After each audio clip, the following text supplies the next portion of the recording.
Alesp Cidadania de hoje, nós vamos conhecer um pouco mais do trabalho da Associação de Professores Aposentados do Magistério Público do Estado de São Paulo, que completou 30 anos. Para essa conversa, eu recebo a presidente da Pampesp, Valneide Romano. Seja bem-vinda. Obrigada, Priscila. Eu agradeço muito o convite do deputado Carlos Gianazzi em estar aqui representando a Pampesp, falando um pouco da nossa entidade. Obrigada. Bom, e também recebemos aqui no nosso estúdio o deputado Carlos Gianazzi do PSOL. Deputado, seja bem-vindo. Obrigado, Priscila. É uma honra imensa receber a Valneide, presidenta da Pampesp, né, que é uma entidade muito importante no estado de São Paulo. A Valneide é uma guerreira que representa milhares de outras guerreiras que têm feito a luta em defesa das aposentadas, das professoras aposentadas do estado de São Paulo. E vai ser muito bom conversar com ela aqui para ela falar da história da Pampesp e da luta atual também da entidade. Então, para começar, conta um pouquinho para a gente, né, dessa história. 30 anos de luta. 30 anos de luta incansavelmente, né? A Pampesp, ela nasceu de um problema que aconteceu com os professores aposentados já, né? Uma revolta, na verdade, porque por volta de 1988, o governo começou uma política de gratificações no estado de São Paulo. E nesta política, ele não estendia uma política muito malvada, diga-se de passagem. As gratificações eram concedidas para os professores em atividade e nada para os professores aposentados, né? E também para camuflar, também não dar o reajuste, que era o de lei. E então essa revolta, ela contagiou os professores do estado todo de São Paulo, né? E aqui em São Paulo formou-se um grupo, a dona Zilda Albenguerra, que é a fundadora da Pampesp, né, deputada, juntamente com a professora Rosemarie e a professora Vali, 3 lutadoras, 3 pioneiras aqui de São Paulo, precisamente da Aclimação, do bairro Aclimação. Então, começaram a disseminar essa revolta, a conversar com os colegas também aposentados. Precisamos fazer alguma coisa, isso não pode acontecer, nós trabalhamos tantos anos, né? E então, essa mobilização foi fomentando, foi crescendo e se espalhou pelo estado todo.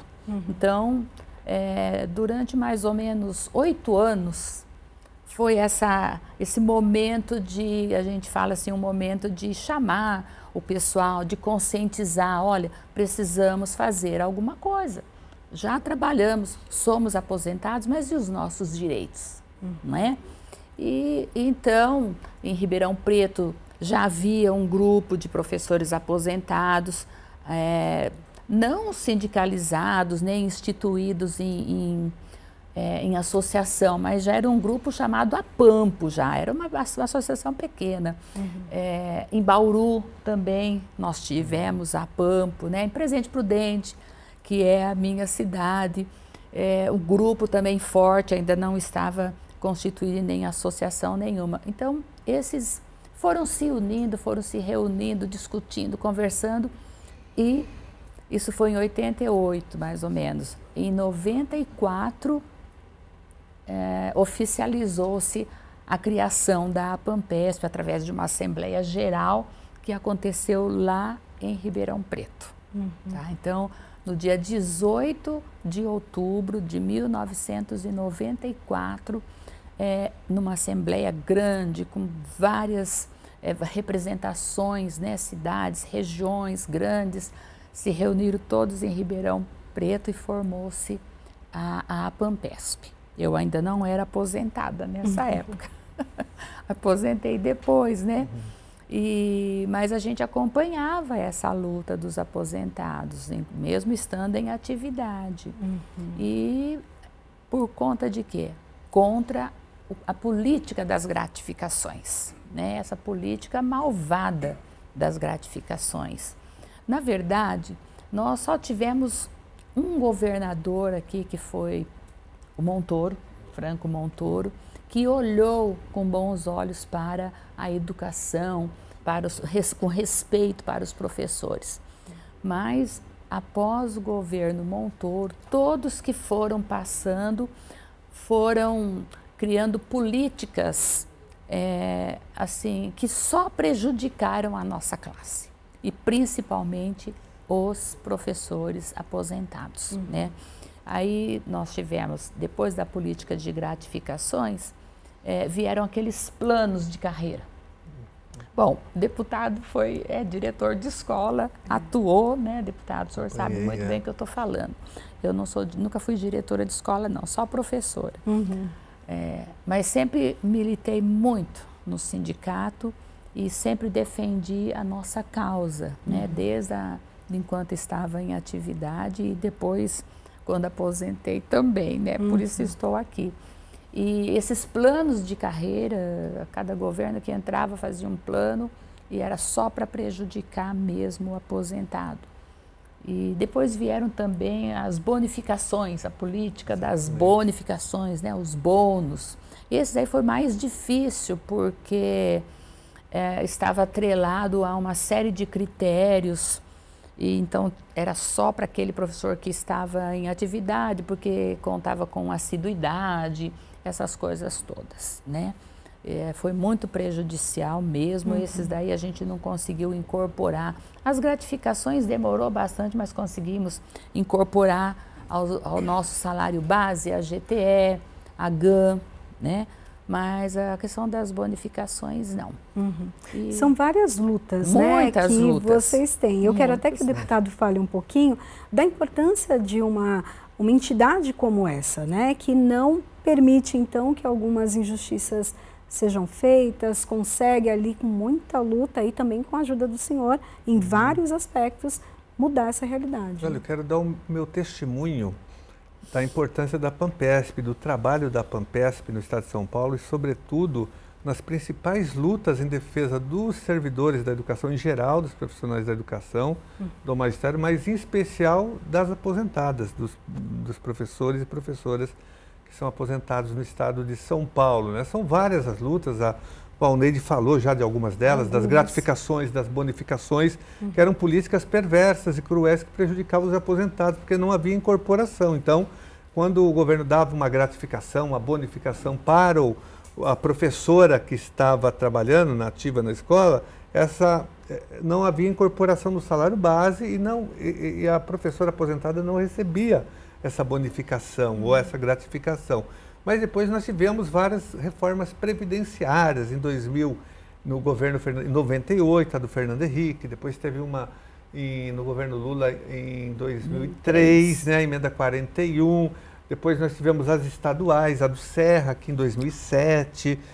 Em todas elas, sem exceção, a Pampesp participou ativamente fazendo denúncias, oposição, tentando barrar essas reformas que prejudicaram imensamente os trabalhadores em geral, mas sobretudo o magistério. O magistério ia perdendo, porque nós que somos do magistério, nós temos a aposentadoria especial, uma conquista, está lá na Constituição Federal. Só que essas reformas todas iam minando, corroendo a aposentadoria especial e os proventos, né, das aposentadorias e das pensões. Então a Pampesp participou ativamente de todos os movimentos aqui, eu vi nas audiências públicas. Tivemos nas CONAIs também. Nas CONAIs, lá em Brasília e aqui o tempo todo. A luta não é só no Estado, a luta é no Estado e é também lá em Brasília, em prol de todos os professores do Brasil, porque as CONAIs são conferências nacionais de educação. Então a Pampesp, ela participou desde 2010. 2010 eu participei, foi em Serra Negra, a estadual, depois fomos para Brasília, depois em 2014, né? E a luta principal ali, além de criar um plano de educação, né? Um plano nacional de educação, manter-nos, enquanto aposentados, na verba da educação. Então, o Fundeb, né, o Fundeb, que é um Fundo Nacional de Desenvolvimento para a Educação Básica. E a nossa luta sempre foi essa, para nos mantermos, enquanto aposentados, na verba da educação. Mas, infelizmente, nós conseguimos, a duras penas, ficarmos até 2020, em plena pandemia. Ainda eu assumi a presidência em 2018, aí nós tivemos a luta de 2018, 2019, percorri várias assembleias legislativas em Floripa, em Cuiabá, fui em várias, lutando, falando a importância, a necessidade de manter o professor aposentado na verba da educação, né? Mas era uma única voz, a Pampesp, defendendo a permanência do professor aposentado no Fundeb. E com a pandemia, esta luta ficou muito mais difícil. Ninguém podia sair de casa, né? Não podíamos ir para Brasília, mas mesmo assim nós conseguimos mobilizar o Brasil todo através de um abaixo-assinado virtual, onde conseguimos 104.000 assinaturas. Então nós rompemos as barreiras do estado de São Paulo. Fomos para o Acre, Rondônia, fomos para o Nordeste inteirinho. Alguns jornais do Nordeste me ligavam, me entrevistavam para querer saber o que era, né? Fomos para o Sul. Então, assim, desbravamos, né? Levamos a discussão do Fundeb para a nação. Mas em 2020, como sempre, né? Na calada da noite, o Fundeb foi votado em Brasília, virtualmente, se não me falha a memória, e mudaram o termo e nós ficamos de fora. Estão na verba do Fundeb profissionais da educação em atividade. Então, os professores aposentados ficaram de fora.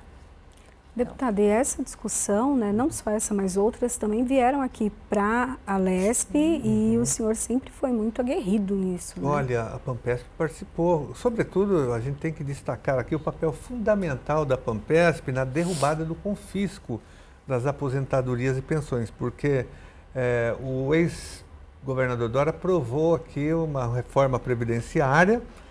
E depois, em seguida, no auge da pandemia, logo no início, que era o auge, né, quando as pessoas estavam morrendo, ele editou um decreto, publicou um decreto confiscando as aposentadorias de quem ganha abaixo do salário mínimo. Olha só o absurdo, do salário mínimo não, do teto do INSS. Na época girava em torno de R$5.000, hoje está em 7 mil, em 7 mil, alguma coisa, né? Isso penalizou uma boa parte dos servidores aposentados do Estado, sobretudo do magistério. E nós organizamos um grande movimento em São Paulo para derrubar esse decreto com o nosso PDL número 22, né? Que foi um instrumento aqui dentro, de mobilização dentro da LESP, um instrumento legislativo.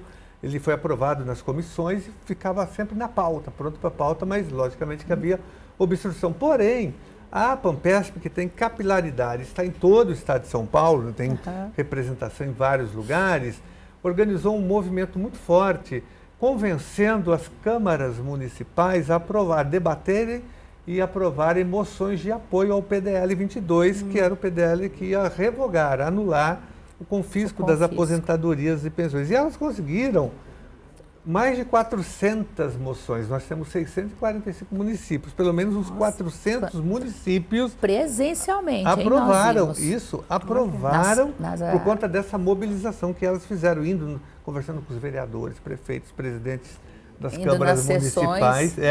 Foi o PDL, viu, Valneide, Priscila, foi o PDL que teve na história do Parlamento Paulista o maior número de moções de apoio. PDL, foi esse daí, foi o nosso PDL por conta da mobilização que vocês fizeram, né? Não, fora as carreatas, né?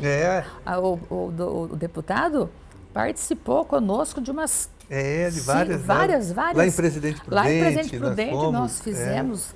E ele esteve conosco o tempo todo.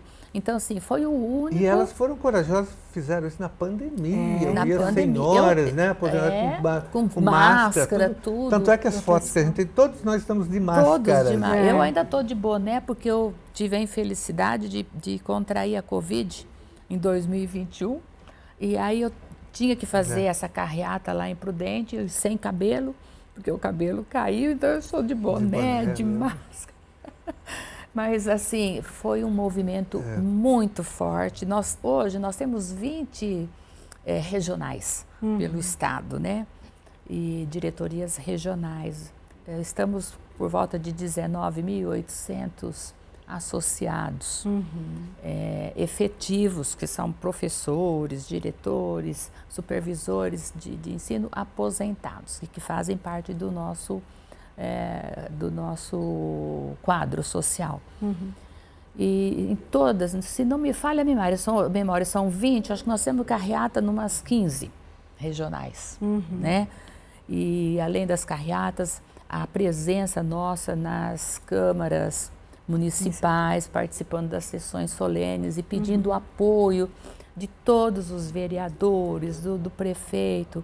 Então, foi um trabalho de cidadania. Eu falo que foi um trabalho de cidadania. Né, foi uma pressão, mas ao mesmo tempo uma pressão cidadã. Sim, porque, poxa, você tem que falar, você tem que recorrer a quem? Aos seus representantes ali diretos, não é verdade? Para que eles pressionem os que estão aqui na LESP. Então, foi um trabalho bonito para nós, mas muito cansativo, né? Mas que colhemos frutos, né, deputado? Nós derrubamos o confisco. Derrubamos o confisco. No último minuto do segundo tempo, né, o governador Rodrigo Garcia teve na esperança, teve na marra de derrubar o decreto, na esperança que até que ele tinha de ser reeleito, eu acho, viu? Foi, né? E não foi, imagina, não. Mas então a participação da Pampesp foi fundamental, juntamente com as tuiteiras, que elas eram tuiteiras nós também, muitas tuitavam.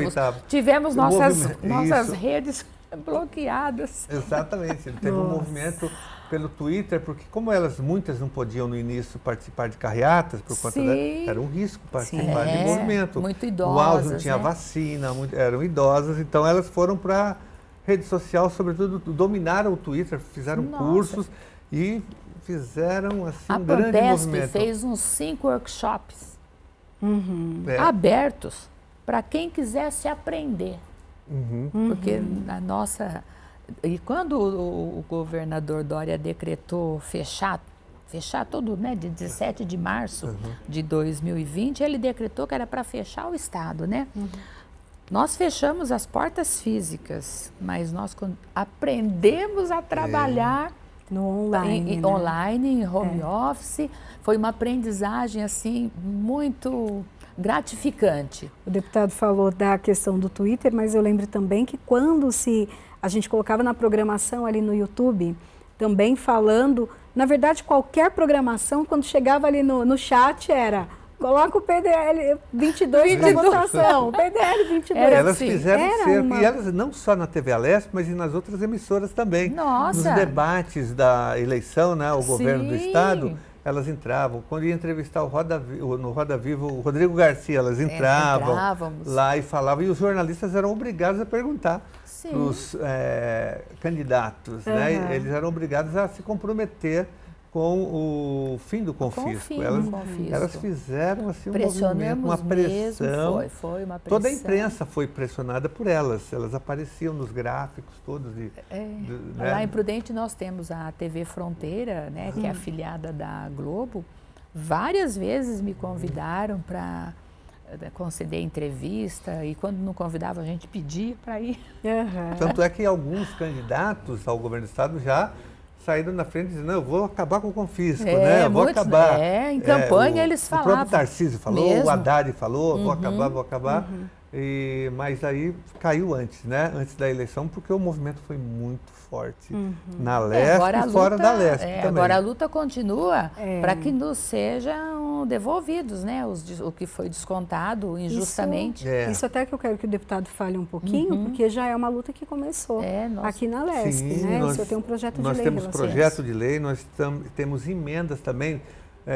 Todo semestre nós apresentamos emenda à LDO e à lei orçamentária, o orçamento no final do ano, reservando recursos para pagar essa devolução, né, que tem que ser paga com juros e correção, porque foi um assalto, foi um roubo, foi um golpe que o governador Dória deu nos aposentados e pensionistas. Não havia necessidade de se fazer isso, né?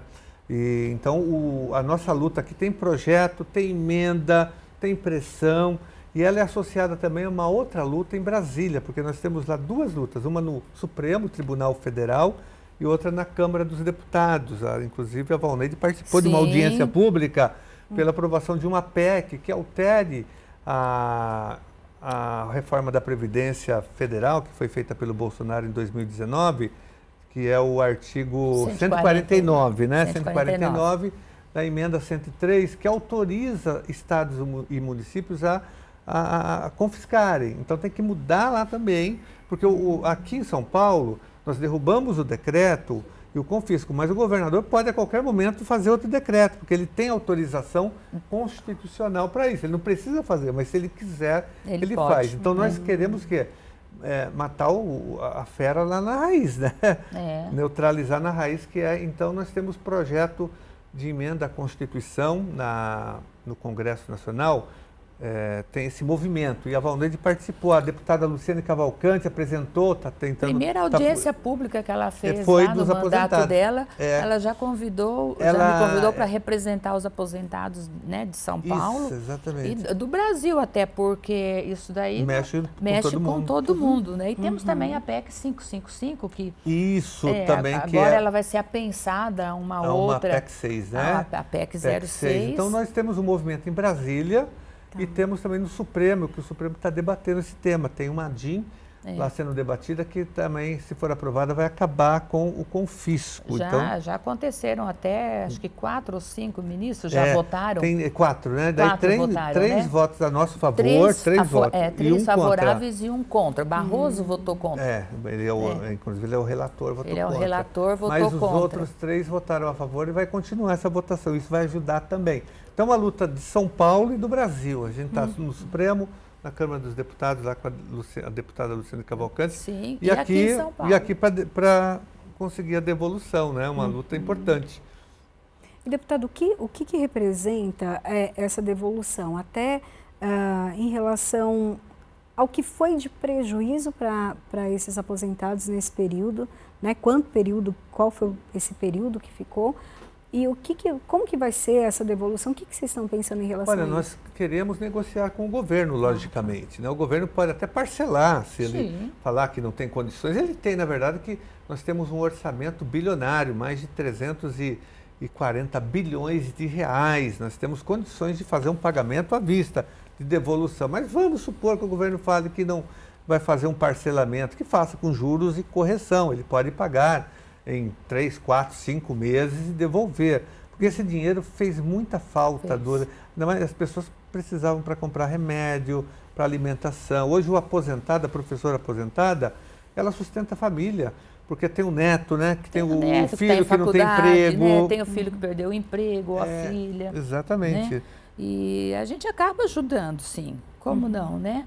E esse confisco, ele prejudicou não só a pessoa do aposentado, mas a família do aposentado. Porque... E os pensionistas também, viu, deputado? E foi uma coisa injusta. Como é que você confisca algo de quem é assalariado? Nós somos assalariados, né? Quer confiscar? Confisca de quem... Tem, né? Tem renda. Nós não temos renda, nossa renda é o salário. E tem um agravante, porque quem se aposentou já pagou a Previdência. E nós pagamos. Já pagou. Esse que é o então problema. Ela ia continuar pagando algo que ela já pagou, sendo que ela não teria uma segunda aposentadoria. Não é? É só aquela. Até que não daria tempo também para ter uma segunda aposentadoria. Não. Então era uma... Eu falava muito que isso é um assalto, é um roubo, esse confisco. E foi feito uma coisa assim, intencional mesmo, né? A partir de um salário mínimo, 12%. A partir de 3 mil e pouco, 14%. Escalonou. Então ninguém ficou de fora. Então quem ganhava a partir de 3.400 ficou nos 14%. Acima disso daí já foi o desconto de 16%. 16%. Sabe? É muita coisa, né? E juntamente com isso daí, houve o aumento da mensalidade do IANSP. Verdade. Ao mesmo tempo do confisco, os aposentados, todos os funcionários públicos, quando entra no IANSP, já tem esse desconto compulsório. Você não diz se você quer ou não, é compulsório o desconto do IANSP, a contribuição, né? O IANSP é o Instituto de Assistência Médica ao Servidor Público do Estado. Então, o servidor acima de 59 anos passou a contribuir com 3%. E cadê o atendimento que não tem no interior? E aqui em São Paulo também não está lá aquelas maravilhas não, viu?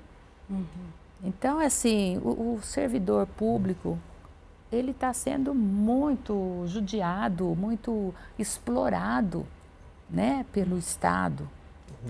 Pelo governo. Você citou São Paulo, aqui na capital tem confisco.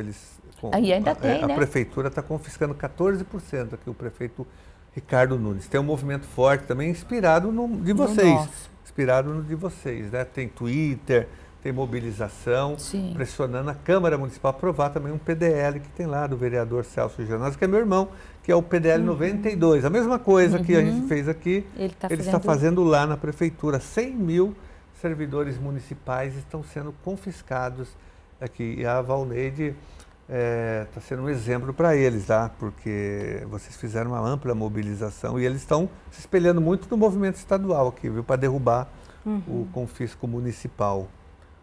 Nós conseguimos uma boa mobilização da nossa categoria, né? Eu falo assim, porque o aposentado é aquela pessoa que trabalhou 30, 40, nós temos associado que trabalhou 50 anos. Então, quando aposenta, está muito cansado, né? Não quer nem ouvir falar em escola. Mas, assim, a maioria não está no aposento, não, está na luta. Está na luta e estamos todos preparados. A hora que precisar, viu, deputado? A Pampesp está mobilizada para a luta, porque a nossa luta é constante. Se nós não lutarmos, vai tudo embora. Olha, e elas têm uma energia muito forte, viu? Uma disposição de luta. Eu participei de várias atividades com elas, principalmente no interior. Quando eu vou, fico impressionado com a mobilização. Elas estão em todas. Elas vão nas audiências, elas pressionam, elas são super animadas. Eu não sei onde que elas vão com tanta energia. Quando você vai ver aquele movimento, você pensa, puxa vida, isso, né? A minha avó dizia assim, a dor ensina a gemer. E é verdade. Quando a água bate na canela, você tem que aprender a nadar, não é? Então, quando você se sente lesada, você tem que gritar e falar, opa, agora não, o que é isso? Né? Com certeza. E a Pampesp sempre foi assim mesmo no passado? Fala um pouquinho das antecessoras. As nossas antecessoras. Você falou da Zilda, que foi a primeira. Eu aprendi muito com a dona Zilda. A dona Zilda, eu sempre tive uma admiração muito grande por ela, né? Mais de 80 anos e uma guerreira, né? Bom, o nome já diz, Zilda Alben Guerra. Nós inauguramos a nossa Casa do Professor e a patronesse é Zilda Alben Guerra, né, em homenagem a ela. Mas eu conheci a dona Zilda ainda quando eu fui no IANSP, final da década de 90, eu fui eleita aqui em São Paulo presidente da CCM, que é a Comissão Consultiva Mista do IANSP. Então, eu fui, assim, daquela dinastia, entre aspas, a primeira professora a dirigir uma plenária de entidades de servidores públicos do estado de São Paulo na defesa do IANSP, né? Porque o interior não tinha atendimento e contribuindo com 2% do salário, né? O atendimento aqui sempre foi muito bom, mas no interior não tinha nada. Então conhecia a Dona Zilda ali, professor Pio do CPP, professor Grise, né? E junto com a Dona Zilda conheci Lúcia Helena Cotomati, conheci Rose, Jandira, que foram as fundadoras da Pampesp, senhoras com mais de 70 anos, né? Eu na época tinha 45. Então aí elas me lançaram candidata à presidência da CCM. Eu falei, eu não posso, eu estou chegando agora. As senhoras que estão aqui, que são, né, mais antigas, que conhecem, é que não, você que vai, você tem mais gás, mas nós vamos estar na retaguarda com você, né? Então, assim, assumi lá, formamos uma comissão de ética e a Dona Zilda fez parte, juntamente com o Pio e tudo mais. E quando eu me aposentei, em 96, ela me convidou, então, para me associar à Pampesp. E aí eu fui aprendendo, logo me tornei conselheira, fui eleita conselheira da Pampesp, saí da POSP, porque eu sempre militei na POSP, né? Desde que eu cheguei em São Paulo, em 79. E aí me afastei do sindicato, da POSP, e fiquei na Pampesp. E aprendi muito, muito com o trabalho da Dona Zilda, da Jandira, da Rose e tudo mais. Aí fui presidente do Conselho Deliberativo por 2 mandatos seguidos, eram 6 anos, até chegar à presidência. Então, e elas comigo ali na presidência, né? Infelizmente a idade chega, né, deputado, e muitas também já se foram, né, o plano superior. Mas nós estamos aqui continuando esse legado que elas nos deixaram e nos ensinaram. Você citou o IANSP, né? Vocês participaram e participam muito na defesa do IANSP, né? Muito, para que haja mais convênios, para que haja mais clínicas, hospitais. Nós tivemos aqui também, né? Aqui também. Nós tivemos um período muito bom no IANSP, deixando um pouco a modéstia de lado, quando eu assumi a presidência da CCM, mas também o corpo diretivo, administrativo do IANSP era outro, né? Era o doutor Nelson Ibanez, doutor Walter Basso, era o doutor Yamashita, do DECAN. Então eram pessoas, médicos, todos médicos, e o doutor Nelson era professor, inclusive, ainda na USP, e que com pensamentos progressistas, né? Abertos. Então nós tivemos assim um bom relacionamento e conseguimos descentralizar o atendimento, que era tudo centralizado aqui no HSPE. Aí conseguimos levar para o interior. Visitei muitas santas casas pelo estado de São Paulo para conveniar, para fazer parceria e aquelas santas casas atenderem os usuários contribuintes do IANSP lá em suas cidades, através de uma parceria com a centralização aqui, a administração central. E isso perdurou por um bom tempo, mas conseguimos também abrir muitos CEAMAs. CEAMAs são centros de especialidade, centros ambulatoriais de atendimento médico nas regiões. Então, são ligados diretamente ao IANSP. Isso. A administração de CEAMA é ligada diretamente à administração aqui do HSPE, do Hospital, do Servidor Público, né? Então, eles que designam os médicos que vão dirigir CEAMAs, aí contratação e tudo mais. O que foi muito bom, conseguimos essas santas casas para atender, então descentralizou, desafogou o hospital e o servidor público contribuinte do IANSP, usuário do IANSP, ele passou a formar-se grupos, nós chamamos de comissões regionais e comissões municipais do IANSP. Então, politizamos esse usuário, esse contribuinte. Olha, você contribui, você tem o direito de ser atendido. Sim. E tem que buscar esse atendimento, né? E onde buscar, como buscar. Então, eu me lembro que na época do Covas ainda, ele já estava meio que adoentado, né? Nós conseguimos uma audiência aqui com ele. Então, eu era presidente lá da comissão regional do IANSP. Trouxemos 15 representantes de secretarias estaduais no Palácio. Ele nos recebeu. E aí ele achou-se muito bonito isso daí da nossa parte. Liberou verba. Então, foi quando fizemos o primeiro convênio com a Santa Casa de Prudente. Né? Então, estava uma coisa muito boa. Mas tudo ali é político. Tudo ali tem cunho político, viu, deputado? Então, caiu o governo Covas, o Alckmin assumiu, ainda perdurou até o fim do mandato.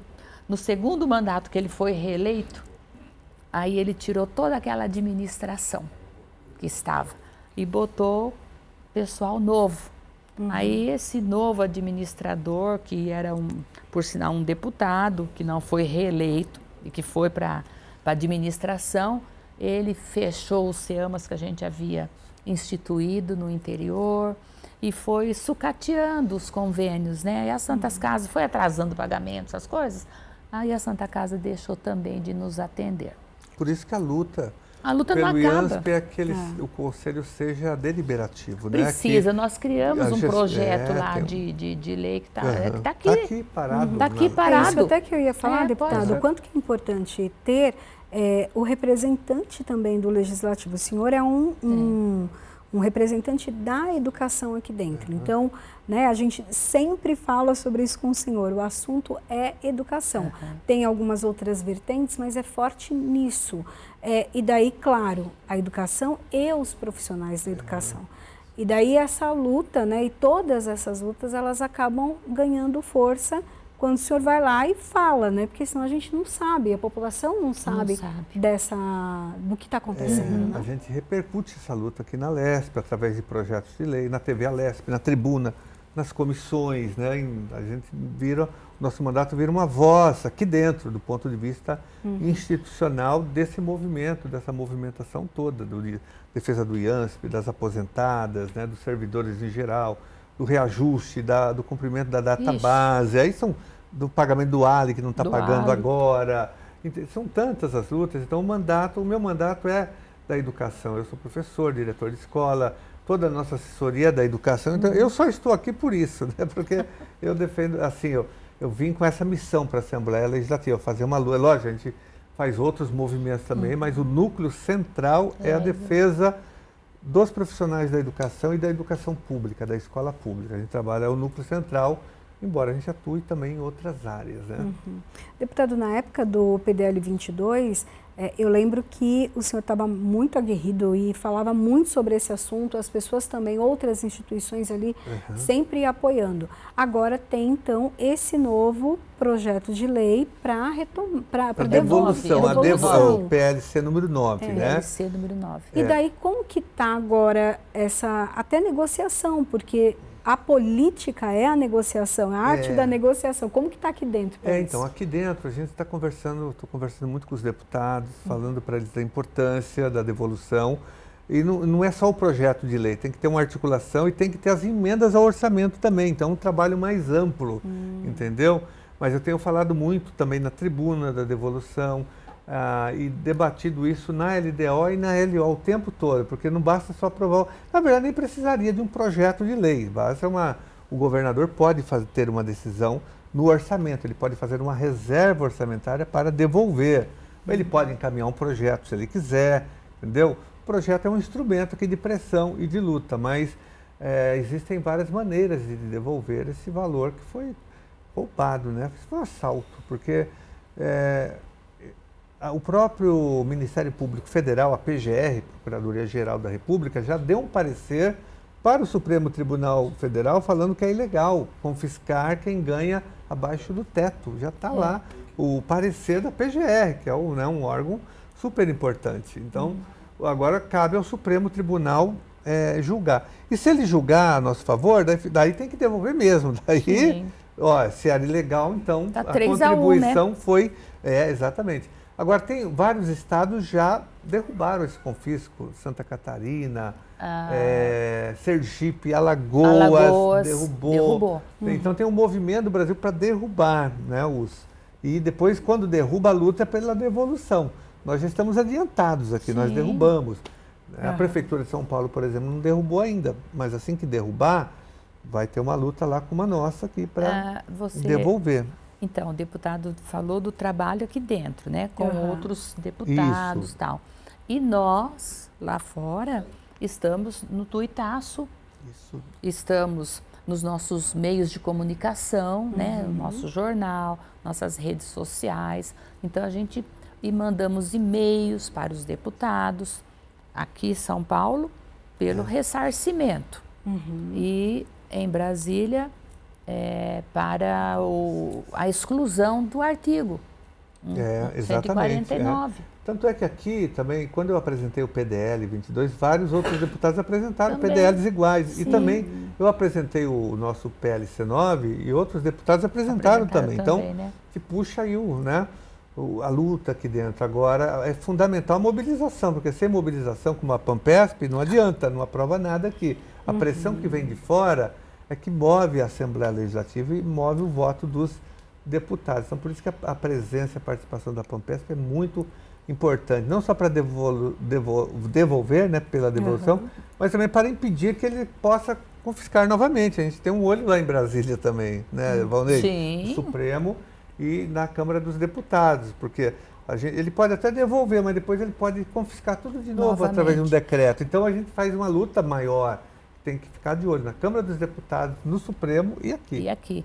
E é importante também a gente ressaltar que a Pampesp, ela é filiada a uma confederação nacional, que é a CNSP, e que faz uma luta maior, né? No caso de precatórios, né? Para o pagamento dos precatórios. Nós temos muitos precatórios parados aí que o governo não paga de jeito nenhum, né? E temos também o MOSAP, que é o Movimento Nacional também de Aposentados, e esse MOSAP agora está focado na retomada, né, da PEC, do projeto de lei complementar 555, que vai para ser apensado a essa 06, a PEC 06. Esqueci o nome do deputado lá que está à frente dela, né? Que apresentou. E, então, nosso trabalho é um trabalho, assim, bem amplo, né? Em todas as vertentes. Até meu questionamento é esse, porque são 30 anos de lutas, muitas vitórias, algumas aí pertinho para acontecer, né? Mas e o que tem para frente ainda? Porque, infelizmente, a luta não para, né? Não, a luta não para. Nós somos esperançosas demais, né?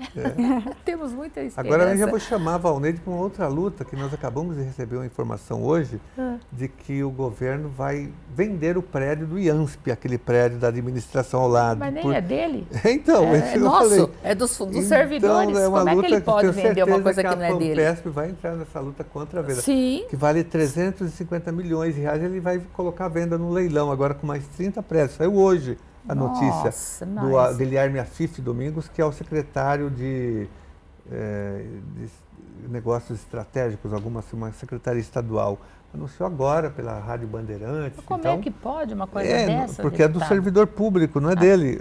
Ele vai vender porque ali... O IANSP, ele foi construído, eu não era nem nascida, na década de 50, né? Exatamente. E com dinheiro dos servidores públicos, que naquela época ganhavam muito bem, né? E quando eu estudava, né, eu comecei meus estudos em 62... nossa, professora, juiz e o padre eram as autoridades. Tinha um prestígio social. Era um prestígio assim, muito grande na cidade, salarial um respeito. Também, prestígio salarial e social, né? Mas o social era por conta do salarial. Né? Então, o IANSP ele foi construído todo com dinheiro do servidor público. E até hoje a nossa luta é para que o governador coloque a contraparte dele dentro do IANSP. Mas não põe. O ano passado, o ano retrasado, durante o ano inteirinho ele pôs R$4.000. 4.000 reais, uma vergonha. Foi a dotação orçamentária. Né? Então, como é que ele vai agora vender o prédio da administração? Vai leiloar? Esse prédio nem é do Estado. Então é nosso. Discussão, então, não vai faltar esse ano. Vai estar na luta, eu tenho não, certeza, vamos, com a Valneide. Lógico que vamos, não vamos parar nunca. Agora, você perguntou o que tem pela frente. Eu vou falar de uma coisa boa que nós temos este ano. Porque o nosso aniversário é no dia 18 de outubro, né? Que a Pampesp completa os 30 anos. Mas nós já estamos em comemoração a esses 30 anos. Então, nós faremos, viu, deputado, um seminário em Águas de Lindóia. O senhor já está convidado, vai receber o convite oficial, lógico, né? E depois também faremos aqui uma sessão solene aqui na Assembleia. E vamos trazer os nossos associados, os nossos conselheiros, autoridades, deputados que estão sempre conosco ali na luta, né? Para comemorar junto conosco, né? E assim, com esperança de que dias melhores virão.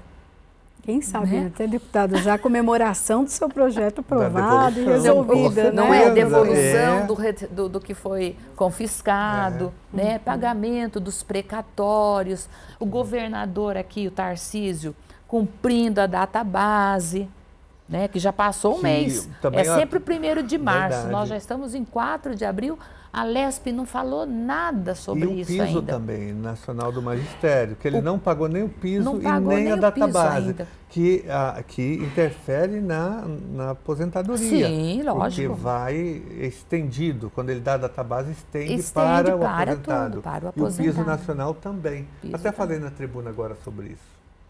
Bom, então, quero aproveitar então, né, essa conversa que nós tivemos, a Valneide Romano, que é a presidente da Pampesp, que contou para a gente um pouco dessa história linda. 30 anos de muita luta, muitas conquistas também, mas muita coisa ainda para fazer. Muito obrigada, viu? Muito obrigada eu. Agradeço a você, Priscila, agradeço ao deputado Carlos Gianazzi, que nos convidou, vocês nos concederam essa oportunidade de vir falar um pouco aqui sobre a Pampesp, né? A nossa luta e também as nossas esperanças, nossa felicidade de estar ainda podendo lutar pelos nossos direitos, para preservar nossos direitos, pela nossa dignidade como cidadãs, né? E cidadãos, não estarmos assim no aposento. Literalmente falando, né? Obrigada. Eu que também agradeço a participação do deputado Carlos Gianazzi do PSOL, que sempre, né, está aí forte, aguerrido, correndo. Eu sempre costumo dizer que o deputado parece que tem rodinha no pé, porque não para, mas sempre ali na luta pelos profissionais da educação, pela educação. Obrigada, deputado. Obrigado, eu que agradeço a TV Alesp por abrir espaço para a Pampesp, né, nos 30 anos do aniversário. E agradecer a Valneide pela luta que ela faz junto com a Pampesp, com as outras guerreiras. Ela é uma guerreira que tem várias outras guerreiras com ela, né? Dizer que é uma honra enorme poder estar aqui ao seu lado, fazendo essa entrevista e fazendo a luta com vocês. A honra é toda nossa, obrigada. Bom, então no final aí do ano, lá para outubro, a gente tem uma grande festa aqui para comemorar os 30 anos dessa entidade que representa os aposentados ali da educação do magistério. Então, parabéns também já adiantado. Muito obrigada. O Alesp Cidadania fica por aqui, a gente se encontra na programação da Rede Alesp. Até o próximo programa. Tchau, tchau.